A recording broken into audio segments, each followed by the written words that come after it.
पंढरपूर येथे धार्मिक आणि हे वातावरण आहे आणि त्याच्यामध्ये अजून एक आपल्या भेट म्हणून जे पूर्वीपासून वैकुंठ चतुर्थी दिवशी आपल्या इथे हरिहर मिलन होतं, त्या पद्धतीनं हरिहर म्हणजे विष्णू आणि शंकराची भेट, तर त्याचा मिलापाचा योग पकडून आपण पंढरपूर येथे परमपूज्य पंडित प्रदीपजी मिश्रा महाराज यांची भव्य शिवमहापुराण कथा, जे महाराष्ट्रभर नव्हे तर देशभर आज त्यांचे फॉलोअर्स आहेत आणि त्यांची इच्छा होती की पंढरपूर येथे हा कार्यक्रम व्हावा आणि त्यासाठी विठ्ठल प्रतिष्ठान व आमचे सर्व सहकारी ह्या निमित्तानं तो कार्यक्रम आयोजित करतायत आणि त्यासाठी त्यांची काही लोक सोबत घेऊन त्यांचे भाचे समीरजी आहेत आणि 25 डिसेंबर 2023 ते 31 डिसेंबर 2023 नवीन वर्षाचं स्वागत आपण हे धार्मिक वातावरणामध्ये त्या ठिकाणी करतोय आणि या निमित्तानं पंढरपूरला ज्या पद्धतीने आषाढी एकादशीला गर्दी होती, त्याच धर्तीवरती पंढरपूरला 7 दिवसाची आषाढी होण्यासारखं या कार्यक्रमासाठी, कथा ऐकण्यासाठी महाराष्ट्रातनं 5 ते 10 लाख लोक हे मोठ्या संख्येनं त्या ठिकाणी येत आहेत. त्यासाठी आपण 5 ते 6 लाख स्क्वेअर फूटचा मंडप त्या ठिकाणी चंद्रभागा मैदानावरती उभा करतोय आणि त्या माध्यमातनं ज्या भक्त आहेत, ज्या धार्मिक लोक आहेत, त्यांचं सगळ्यांची तिथं कथा दुपारी 1 वाजल्यापासून 4 वाजेपर्यंत या टायमिंगमध्ये महाराजांची राहील आणि या माध्यमातनं मी एक पंढरपूरकर म्हणून माझी ही अपेक्षा होती की 10 लाख लोक पंढरपुरात महाराष्ट्रातून येत आहेत आणि ती 10 लाख लोक जर पंढरपुरात आली आणि प्रत्येकानं 500,000 रुपये खर्चले तर माझ्या पंढरपूरचं अर्थकारण देखील मजबूत होईल आणि 7 दिवसाची वारी पंढरपूरकरांना मिळेल. या माध्यमातून पंढरपूरचे अर्थकारण मजबूत होईल. अर्थकारण मजबूत होत असताना महाराष्ट्रातल्या कित्येक भक्तांना पंढरपूरला यायचं असतं, परंतु निमित्त नसतं, तर हे निमित्त पण या माध्यमातून घडेल आणि महाराजांची इच्छा होती की विठ्ठल भगवानांच्या दरवाज्यात आपल्याला कथा करायची आहे. यांच्या प्रतिष्ठानचं नाव देखील विठ्ठल सेवाच आहे. विठ्ठल सेवा आहे ना, विठ्ठल सेवा समिती, म्हणजे ते महाराज देखील विठ्ठलाचे भक्त आहेत आणि मग हा मिलाप करणं आणि पंढरपूरच्या अर्थकारणाला पंढरपूरचं महत्त्व अजून दुगणित करणे आणि पंढरपूरला धार्मिक पर्यटन हा नवीन एक खुला करणे ह्या दृष्टीनं खऱ्या अर्थानं आम्ही यात पुढाकार घेतोय. या माध्यमातून पंढरपुरात येणाऱ्या भक्तभाविकांमुळं पंढरपुरातल्या छोट्या मोठ्या व्यापाऱ्यापासून मोठ्या सगळ्यांपर्यंत त्या ठिकाणी त्याचा नक्की अर्थकारणाला फायदा होईल. आणि आजच आपण जर बघितलं तर पंढरपुरातला कुठलंही हॉटेल, लॉज किंवा धर्मशाळा ह्या सगळ्या 100% आज बुक झाल्यात. का तर 1 महिना आधीच त्यांची घोषणा झाल्यामुळं. तर हे वातावरण धार्मिक पर्यटन आपल्या इथं सुरू व्हावं या माध्यमातून आम्ही एक नवीन त्या ठिकाणी एक संकल्पना करतोय की जिथं आपला हा पॅन्डॉल आहे, ह्या पॅन्डॉलच्या बाजूला आम्ही आपल्या पंढरपूर तालुक्यातले जे काही आजूबाजूला मंदिरं आहेत, धार्मिक स्थळं आणि धार्मिक पर्यटन, तर त्याची सगळ्याची माहिती आपण त्या ठिकाणी लावतोय.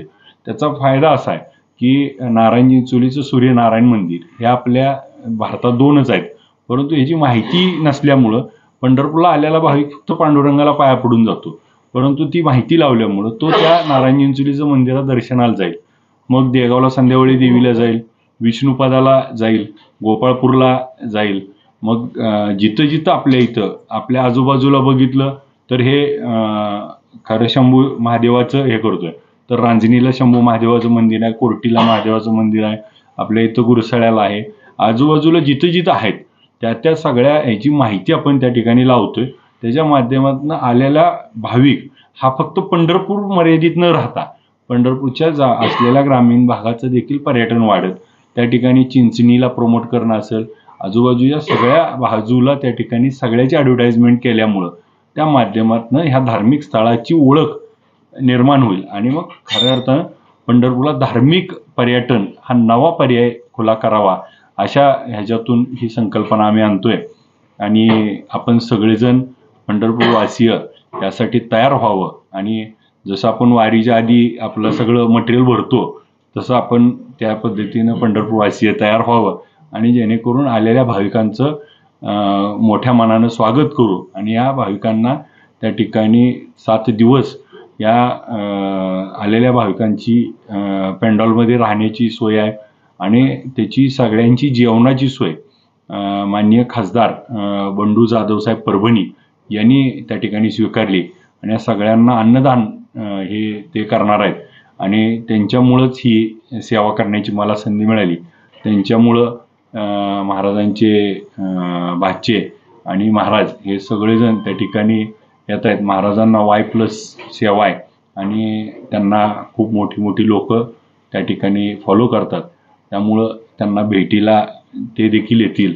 आत्ताच त्र्यंबकेश्वर झाली, जळगाव झाली आणि आत्ता अमरावतीला आहे आणि अमरावती झाली की आपल्याकडे येतात. 16 तारीख ते 20 तारीख अमरावती आणि तिथून झाली की आपल्याकडं 25 तारीख. तर त्यामध्ये 24 तारखेला महाराज पुण्यावरून इकडे येणार आहेत. तर आम्ही आता त्याचं असं प्लॅनिंग त्यांना सुचवलं आहे तर ते अप्रूव्हल देतील की 24 तारखेला आल्यानंतर येताना विठ्ठल कारखान्याला भेट देतील. तिथं छोटं पोतेपूजन किंवा असा एक कार्यक्रम घेऊ. तिथून पंढरपुरात येतील, पांडुरंगाच्या दर्शनाला जाणार आहेत. तर ते नगर प्रदक्षिणा जे आहे तर आगमनाच्या निमित्तानं त्यांचे भाविक हे 4 दिवस आधीच येऊन थांबतात. तर ते आले त्यांच्या माध्यमातून एक भव्य असा रोड शो त्यांचा होईल. त्या माध्यमातून एक वातावरण निर्मिती होईल आणि त्यानंतर त्यांची निवासाची व्यवस्था आहे आणि ते आपल्याला इथं सगळ्यांना त्यांचे कथेच्या माध्यमातून खूप मोठा त्यांचा फॅन फॉलोईंग आपल्या जिल्ह्याभर आणि राज्यभर आहे. त्याचा नक्की पंढरपूरच्या ह्या धार्मिक वातावरण अजून मजबूत होण्यासाठी आणि आपल्याला एक जी गरिबाचा देव म्हणून ओळखण्याची ही आहे त्याऐवजी हा सर्वसामान्य आणि सर्वांचाच आहे ही प्रतिमा आपल्याला करून धार्मिक पर्यटन आपल्याला खुलं करावे ह्या दृष्टीने आम्ही हे करतोय. ह्यांना विचार आप बोलो ना मतलब कितने लोग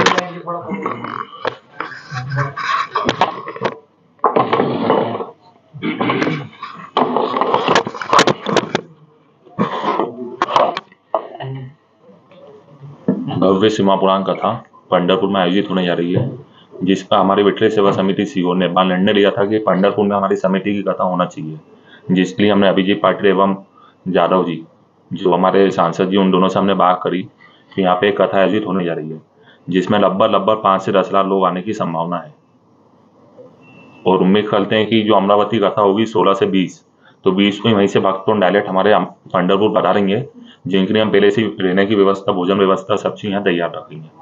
ताज्या घडामोडी जाणून घेण्यासाठी शिवशाही न्यूज यूट्यूब चॅनलला सबस्क्राईब करा. आपण हा व्हिडिओ फेसबुकवर पाहत असाल तर फेसबुक पेज फॉलो करा आणि शिवशाही न्यूज.com या आपल्या वेबसाईटलाही भेट द्या.